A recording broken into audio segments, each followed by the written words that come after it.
Good Friday morning for those of you that survived Thanksgiving without having the sound of a bail bondsman in your ear. Welcome to week 7 of the podcast Coffee with Tom. This week's topic, the sound of silence. Today is the 29th of November, and today's topic is assume. Let's break that one down. When we are in the sound of silence, we're in the mode of listening to our clients.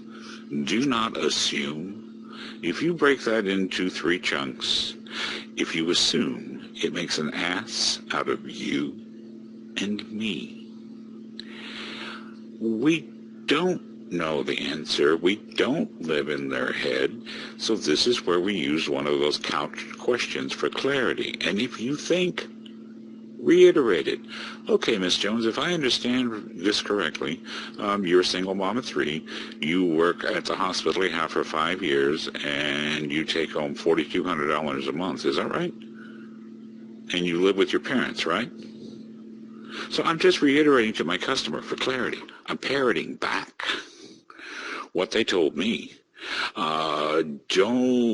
It's when we get into the habit of assuming things. It's just like when we assume when we're talking to our mechanic that he's going to know exactly what we meant. No. We're the ones responsible for our communication, not the other person. So we need to make sure that everybody's on the same page. And if you get in the habit of parroting back something to a client, 1, it shows you're listening to them, and that goes a long way. Oh, yeah, this dude is paying attention to me. And 2, you're couching your questions for information that you're going to need to move further in this process. Again, your job is to make this easy. Your job is not to make this threatening. Your job is to make this as comfortable, and yet you've got timelines, you've got deadlines, you've got things you've got to get done, and your customer is going to have to understand that as they become a part of the process, they'll help you reach those goals. But again, it's finding out what your customer's values are, what you bring to the table. You got to understand that we as salespeople tend to run our mouths. We tend to stop listening when we think of a brilliant answer we're going to give to the client. So we've got to slow that down. Your customer is going to tell you everything you need to know. And again, it's how you couch those questions. It's the words you use. It's the tone you ask them in. There's a lot of different things.